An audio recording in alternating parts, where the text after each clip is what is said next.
As a detainee of this facility, this is my space. And then one day now, I pushed that. Look at that, I pushed that by myself. I have a chronic backache. Because I am so scared.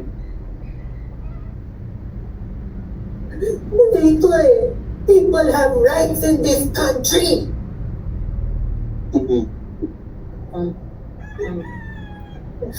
Okay po, ma'am. Well, JC, I have a question. Is it okay to ask a question? Yes. Sino po ito? Si Ana po ito. Oo. Yes po, sige. Yes po. Manila Times columnist po. Okay. Yes po, sita. Opo, ang tanong ko po kay Attorney Laika, what's your appeal to Congressman Chua?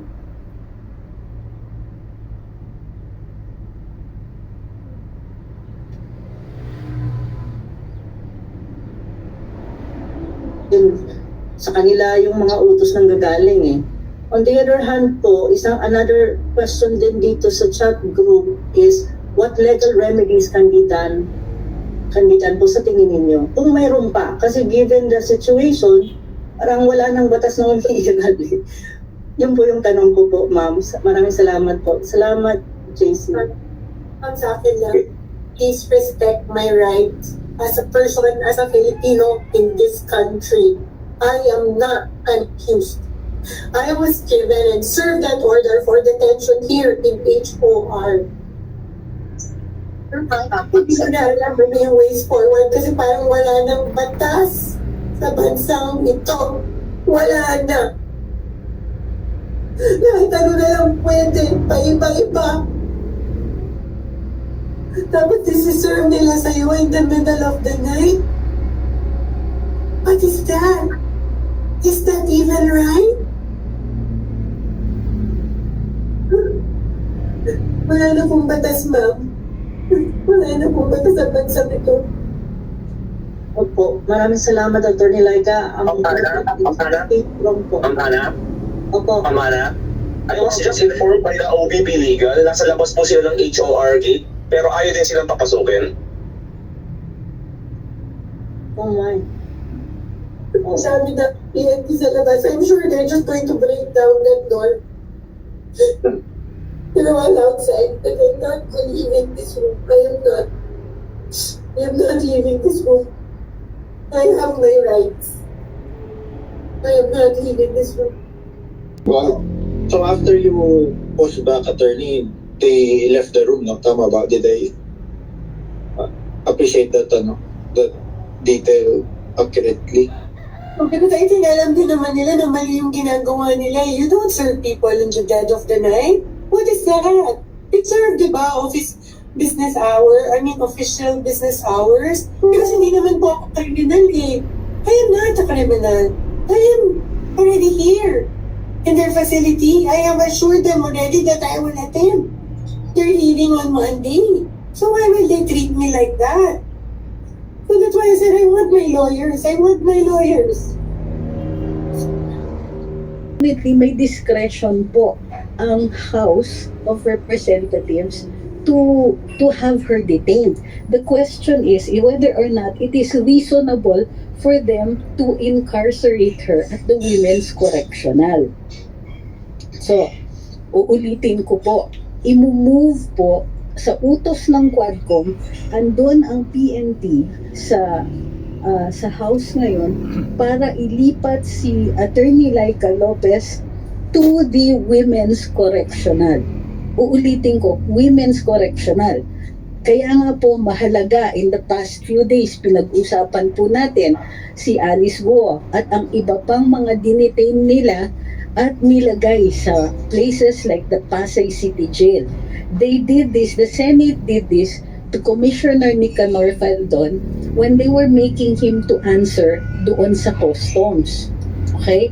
So now, what we're seeing is, normally kasi pag nagpa-file ng kaso ng ganon, na-release yung mga detainees within a matter of days bago po nakakaandar ang hukuman. So in this case, ang kailangan natin ay suporta ng taong bayan. Hindi ba ang parati nating sinasabi dito, dalawa po ang solusyon, ang legal, ang political. Sa ngayon, kailangan ng intervention ng taong bayan or at least ng mga concerned citizens. So nagawa na nila ito noon, ngayon, harap-harapan, regardless of who Attorney Laika is, regardless of what she has not done. Kasi wala namang contemptuous behavior dito kay Attorney Laika. Look, bakit sinasabi nila na kailangan siyang ilipat or kailangan siyang i-detain? Mayroon daw contempt. Ano yung contempt dito? Pinapa-defend sa kanya ang OVP because of the letter that they sent to the COA.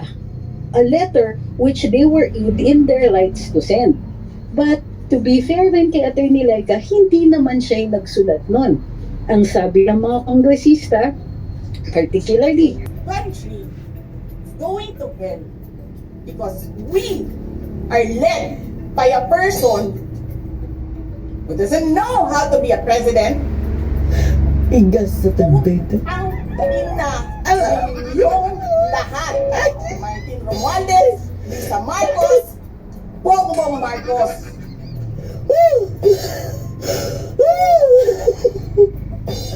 Sige. Ay. Tayo ang magtatin. Hinigit nyo yung mga tao ko dyan sa envelope na yan. Lisa Marcos, naalala mo? Tanas. Padala ka sa akin ng video. Sinabihan mo ako saan kukunin ang pera. Pinakita mo ang muka ng tao doon sa video message mo. Mahini. Admiral na admiral. She's been working with us for the longest time. We trust her. Sino yun? You sent me written instructions about money. Money. Millions a month. So si Admiral pala ang nasa likod mga kababayan talaga, no? Anong nakalagay doon sa envelope? DepEd.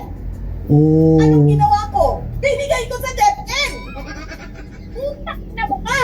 Ay, Admiral! Oh, sinet up siya ng Admiral, mga kababayan.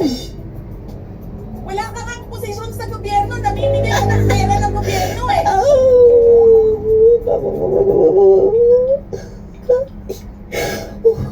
Kasi bakit ito? Yung tangal ng mga kasama ko sa office of the Vice President.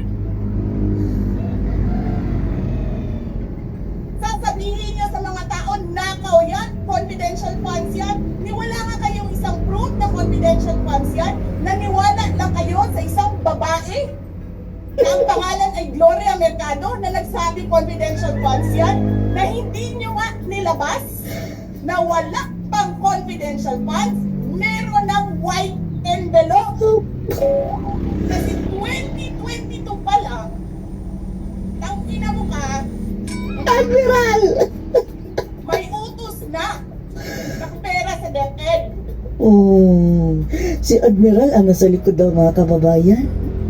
Siya pala ang may pakana niya envelope. Tapos kami yung nagsisinungaling. Nagpipigil ako eh. Kasi gusto ko lang magtrabaho. Gusto ko lang tapusin nyo na yung puting ng show ninyo saan sa House of Representatives para makabalik na kami sa trabaho namin.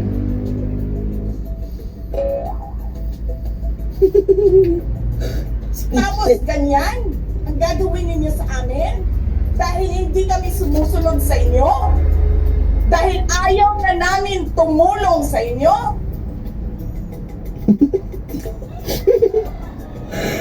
Kung sana Ganito daw. gagawin ninyo.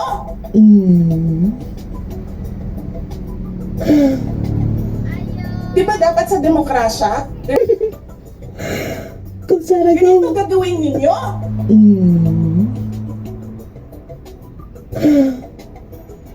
Di ba dapat sa demokrasya, there's a rule of law, Ngayon wala na. and then they make rules as they go along?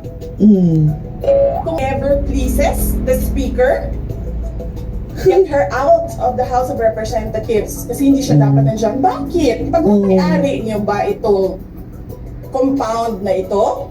Tapos andun na si Marbil, mga kababayan. Oh, susuguri nga si Sara. At saka si ano. And then sasabihin pa Yung nila nakakanta sa dyan. akin na there is a threat to my life inside the batasang pambansa? Why is there a threat to my life? This is the most secured facility because nandito lahat Mga buhaya. ng mga spoiled brat Mga crocodiles. sa ating bansa. Tapos, sasabihin pa nila, well, pabigat ka sa amin kasi kailangan namin dagdagan ang security mo. Bakit? Trabaho nila Pabigat? magbantay sa akin? Hindi.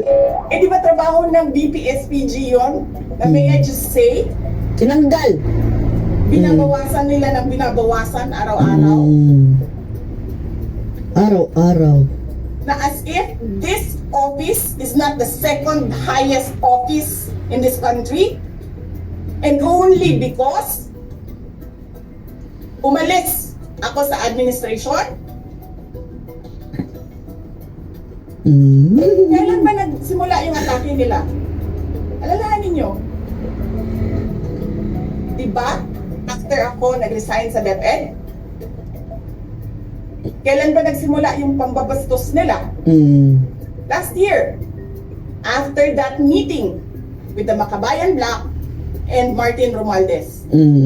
May picture. They started destroying my name, pummeling me in the media with a multi-million PR campaign. Multi-million. Pinastos pa nila ako ng mga pagsisinungaling nila Set up. na kesyo taksil, Taxi. kesyo korap, abusado. Putang ina ninyo.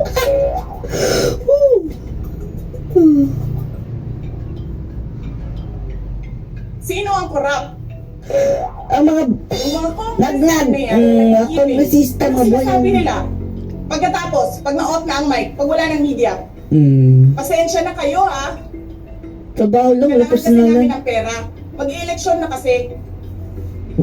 So may talagang may reward ba kababayan sila, no? Pakisabi kay Sara ha.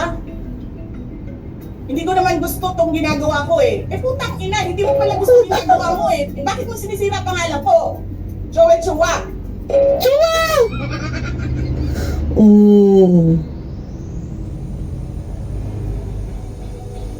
Mandag. Ganyan. Ay. Ganyan ang bansa. This country is going to hell because we are led by a person who doesn't know how to be a president and who is a liar. Liar. Alam niyo anong pruweba ko na sinungaling siya? Si BBM. Tinanong ko, dalawang businessman. Matagal na sa negosyo ng bigas. Because I was concerned. This is a campaign promise. 20 pesos na kilo 20. ng bigas. And so, I really sat down and talked to a businessman. Sabi ko, sabihin mo sa akin kung magagawa ba yung 20 pesos. Sabi niya, hindi. Napaka-imposibleng gawin yan. Because more than 20 pesos ang cost. Paano ka magbenta ng palugi? So tinanong ko, nagsinungaling ba siya nung sinabi niya? Liar.